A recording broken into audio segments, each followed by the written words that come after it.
Welcome in, everyone. I hope you guys are doing great as always, wherever you're watching from today.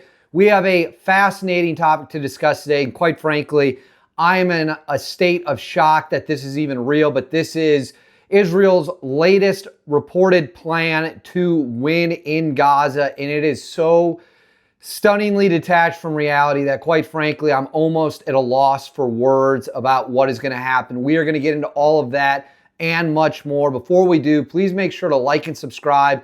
Comment with your thoughts below on how you want to see Israel handle Gaza, how you want to see the Trump administration deal with Israel, Iran, the Middle Eastern region as a whole. I'm trying to get to as many comments as I can to respond.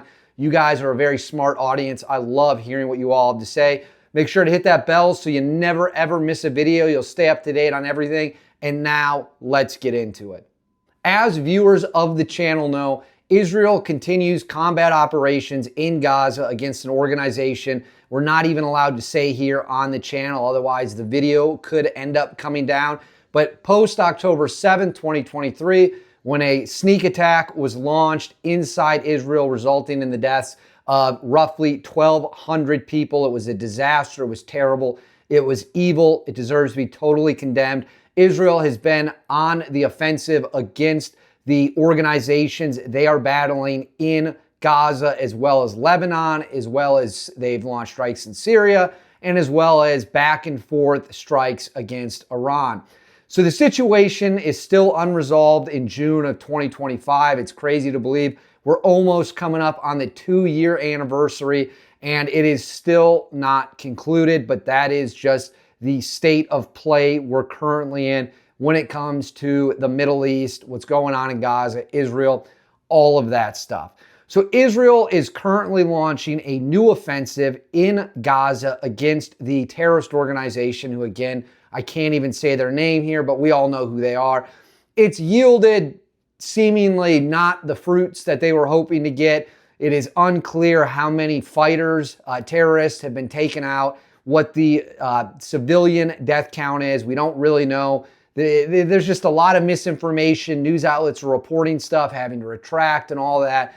It's, quite frankly, to put it as best as I possibly can, it's an absolute, utter shit show.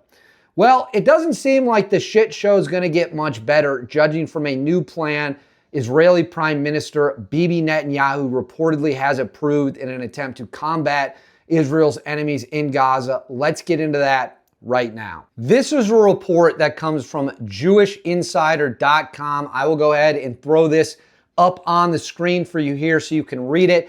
It is, quite frankly, mind-boggling. I had to double check. I could not believe this when this was sent to me. But it's reportedly Israel's new step, new strategy to battle in Gaza, to take control of Gaza amid all the brutal fighting. And it says, Israel's providing weapons to an armed militia opposing the H group, we'll call them, that rhymes with Hamas. A defense source confirmed on Thursday. Following reports in recent weeks that Israel was working with a gang led by Yasser Abu Shabab based in Rafah in southern Gaza, Avigdor Lieberman, the former defense minister and current opposition lawmaker, said on CAN radio that Israel provided rifles and light arms to crime families in Gaza. On Israeli Prime Minister Benjamin Netanyahu's orders, they are the equivalent of ISIS in Gaza. Lieberman said Israel's security cabinet was not involved in or informed of the decision to give the Al-Shabaab clan guns, but the Shin Bet, which is kind of their FBI, their intelligence service over in Israel, was aware of it. No one can ensure that these weapons will not be turned against Israel, he added. We have no way of supervising or following where they go.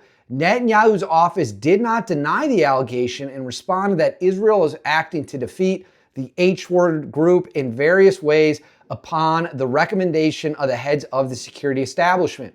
Israel is providing the Al-Shabaab gang with Kalashnikov rifles, those are AK-47s, some of which were confiscated by the H group during fighting in the past 20 months. Lieberman compared giving Al-Shabaab militia guns to Netanyahu allowing Qatar to send aid to Gaza based on an idea that keeping Palestinians divided is better for Israel. The Prime Minister of October 7th hasn't learned anything and is still continuing with the same idea that led us to the greatest massacre in the history of the state.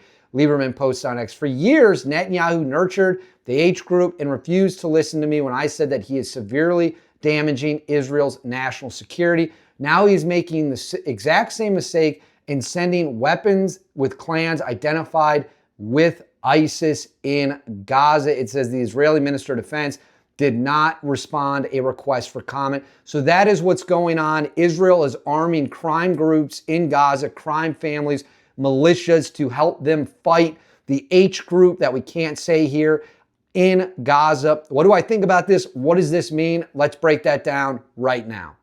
I cannot stress enough how insanely stupid it is to give guns to anybody in Gaza. That has to be one of the all-time dumbest things I have ever heard.